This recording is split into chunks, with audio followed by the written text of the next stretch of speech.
Ok, donc on se retrouve directement après le dernier tuto où on a vu les différents outils du C. Maintenant, on va, je pense que c'est une bonne idée, de commencer à voir les fonctions et de voir comment est-ce qu'elles marchent. Donc, on a vu à peu près, enfin à peu près tout, il reste beaucoup de choses, hein, mais on a vu les bases du C pour faire des petits trucs un peu sympas.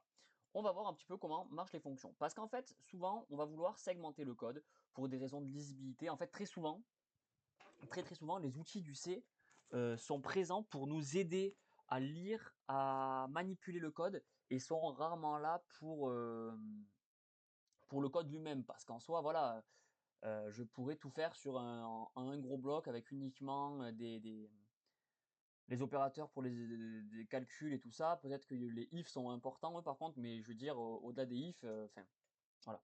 Donc bref, les fonctions vont vraiment permettre de segmenter le code, de le modulariser et de le rendre beaucoup plus facile à manipuler. Donc on va voir comment marche une fonction.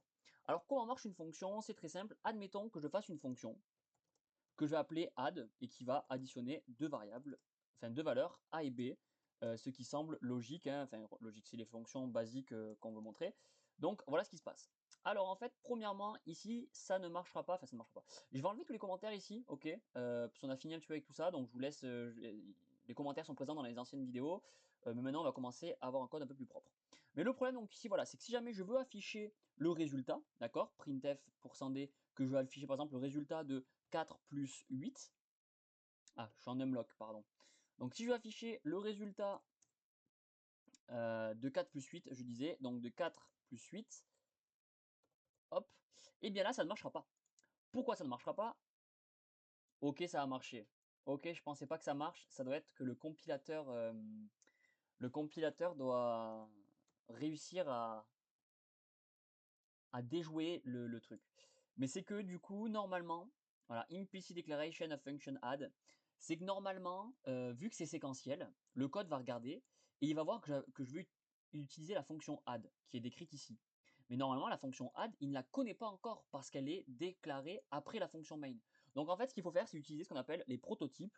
Le prototype de la fonction, hop, c'est simplement la fonction, je dis comment elle s'appelle et ce qu'elle fait, enfin ce qu'elle fait, je dis ce qu'elle renvoie, j'écris ça avec un point virgule. Comme ça, ici, vous voyez que ce trait jaune, le warning, va disparaître. Donc hop, je fais ça, et le trait a disparu, et ça fait bel et bien 12 le résultat. Donc voilà comment marche une fonction. Vous voyez que c'est très simple, enfin très simple, c'est voilà, pas compliqué. On met le prototype, on met l'implémentation de la fonction ici. Et le truc en fait, c'est que le fichier main sert à la fonction main. Mais si on veut rajouter des fonctions plus ou moins utiles pour d'autres cas d'usage, il va falloir qu'on modularise un peu tout ce code. Donc ici, je vais ajouter un nouveau file et je vais l'appeler par exemple function.h. Ça va être mon header, ok? Et dans les sources, je vais ajouter function.c qui sera le fichier d'implémentation de tout ça. Donc là, pour CMake, il faut que je delete, ok? Donc je fais ça là, delete cache and reconfigure, ok? Pour qu'il puisse ajouter ces nouveaux fichiers que j'ai mis là. Et donc dans function, qu'est-ce que je vais faire? Alors déjà, petit truc, if non-define function, ça il va falloir le mettre à chaque fois.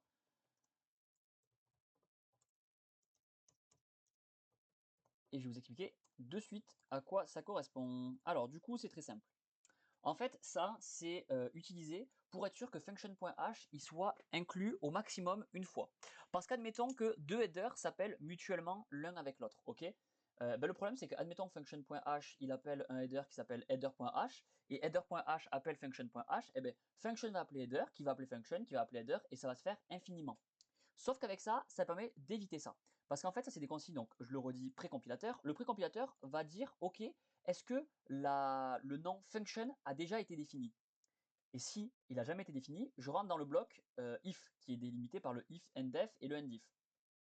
Et la première chose que je fais quand je rentre dans ce bloc-là, c'est de define ce terme function. Comme ça, je sais que si je suis rentré au moins une fois dans le bloc, function aura été défini et donc je ne pourrai plus jamais y re-rentrer. Donc ça sert à ça, ça sert à pas avoir d'appel infini. Et donc ici, ce qu'on va faire dans le header, c'est qu'on va mettre à chaque fois uniquement le prototype. Donc je mets le prototype ici. Et voilà. Et l'implémentation, je le mets ici. Donc ici, il faut évidemment que j'appelle include le function.h. Et l'implémentation, je la mets là. Et donc là, je peux continuer à lancer le programme. Il va faire exactement comme avant. Alors, pourquoi ici, est-ce que... Ah, j'ai pas mis le include, pardon. Oui, il faut include. Alors là, pareil. Alors, include du coup, function. Alors là, pareil, il a réussi à compiler. Je pense que c'est parce que le compilateur, du coup, arrive à faire l'effort de trouver les choses. Mais oui, oui, il faut penser à l'inclure, hein. Donc, qu'est-ce que je voulais dire? Oui, et si jamais je veux compiler en ligne de commande, pour ceux que ça intéresse, des fois, parce que là, du coup, là, ça a changé un petit peu, je vais déjà me déplacer, du coup, sur le fichier sur lequel on travaille en ce moment. Il faut que je fasse quoi? Eh bien, il faut que je compile donc GCC.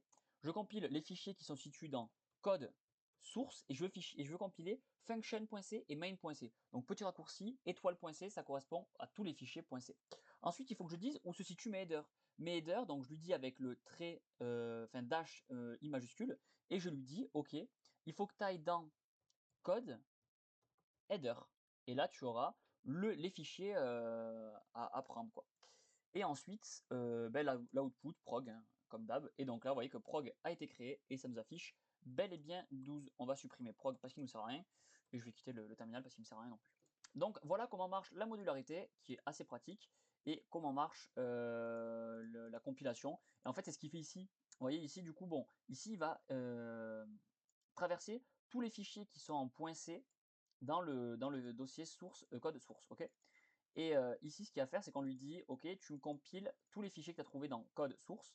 Et ici, je lui dis où sont les includes. Les includes se situent dans code header. Voilà, c'est pour ça que le CMake arrive à trouver tout ça. Donc voilà les fonctions. Donc je vais vous montrer aussi une fonction intéressante. Admettons que je fasse une fonction. Donc on va aussi voir les pointeurs dans cette vidéo très vite fait.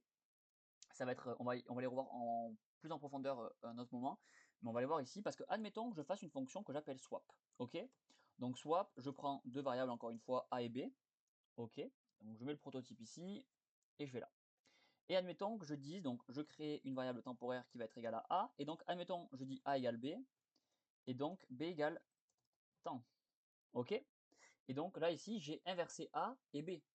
Et donc admettons que je fasse ça ici, donc je me crée une variable a qui est égale à 12, une variable b qui est égale à 55. Je fasse printf a, b, et donc j'affiche a et b.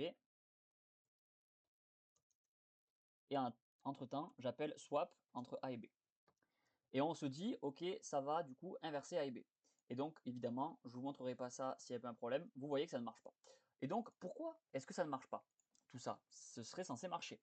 Eh bien, ça ne marche pas parce que quand on appelle une fonction, d'accord, la fonction va simplement générer une copie de la valeur de A et générer une copie de la valeur de B. Et donc, je peux, dans ma fonction, faire tout et n'importe quoi avec la variable A ou B. Ça ne sera en aucun cas la variable que j'ai passée ici. D'accord? Le A de ici et le A de ici ne sont absolument pas les mêmes. D'accord? C'est complètement deux variables différentes. Et donc, c'est pour ça que ça n'a rien fait, cette fonction swap. Ça n'a pas échangé la valeur de A avec la valeur de B. Ok? Alors comment faire? Parce qu'évidemment, il y a une méthode que l'on peut utiliser. C'est qu'en fait, du coup, le C nous permet de manipuler de façon assez puissante la mémoire de l'ordinateur et de ce que fait le programme. Donc du coup, ce qu'il va falloir faire, plutôt que de donner en argument ça et A et B, qui vont du coup simplement être copiés, la valeur va être copiée, on va donner à l'ordinateur, à la fonction, l'adresse où la variable A est stockée et l'adresse où la variable B est stockée. Comme ça, dans la fonction, on va pouvoir aller à cette adresse-là et modifier la valeur qui est située à cette adresse. Donc, comment faire? Donc déjà, il faut indiquer dans la fonction qu'on ne demande pas une variable A pour avoir une valeur, on va demander une adresse. Donc pour demander une adresse, on met une étoile devant, comme cela.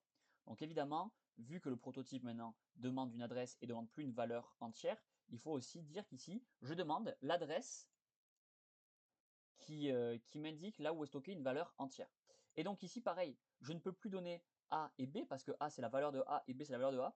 Pour donner l'adresse de A, on met un et commercial. Quand je mets un et commercial devant une variable, ça me donne l'adresse.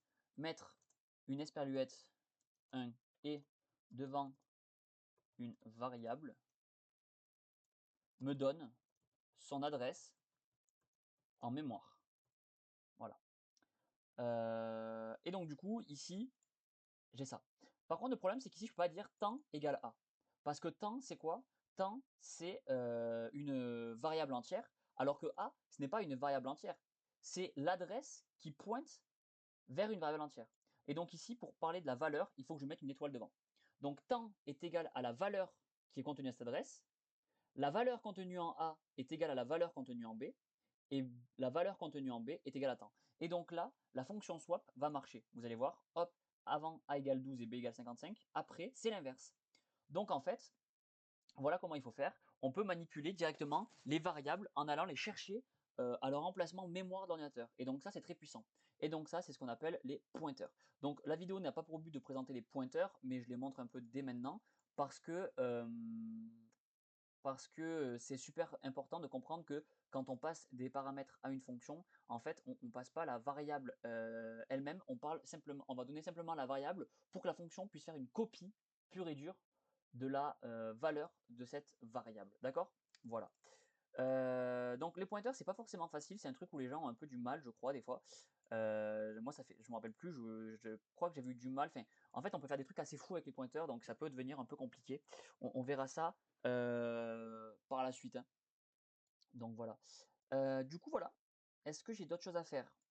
Je réfléchis. Oui, et du coup, ce que je voulais vous montrer, c'est évidemment, admettons, bon, ben, admettons, je garde cette variable A 12, et admettons que je m'amuse à faire un printf de %d, et que je m'amuse à montrer l'adresse de A. Alors, je sais plus ce que ça va montrer là. Et donc voilà, vous voyez, ça c'est une adresse. Alors, elle est interprétée comme étant ça, mais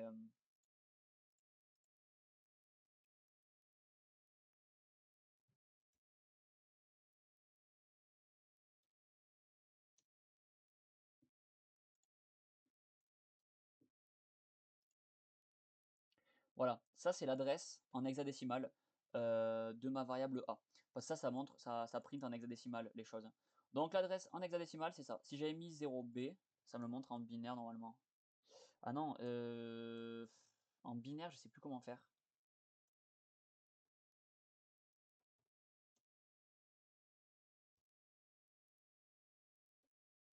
Ça c'est en octal.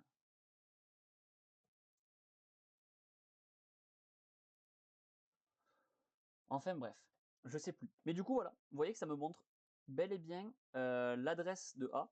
Ça c'est en décimal, mais bon du coup elle est interprétée comme un entier, donc ça me le signe et tout ça. Alors que là ça me montre vraiment l'hexadécimal, donc tous les trucs. Et on pourrait convertir ça en binaire facilement finalement. Donc, bon, voilà. Donc je vais arrêter là-dessus, on a vu un peu la modularité, les fonctions et aussi par la même occasion les pointeurs. Je ne sais pas si je reviendrai sur les pointeurs directement vu qu'on les a vus un petit peu ici. Donc voilà, le seul truc à comprendre c'est que ici je passe une adresse en mémoire et du coup je suis capable de manipuler directement la mémoire. Et donc si je peux manipuler les choses qui sont directement en mémoire, je suis sûr de manipuler l'objet tel quel, enfin l'objet, la variable telle quelle. Voilà, donc je vais laisser ça ici. Si vous avez des questions, n'hésitez pas à mettre un commentaire, je me ferai un plaisir d'y répondre. Et je vous dis ciao ici.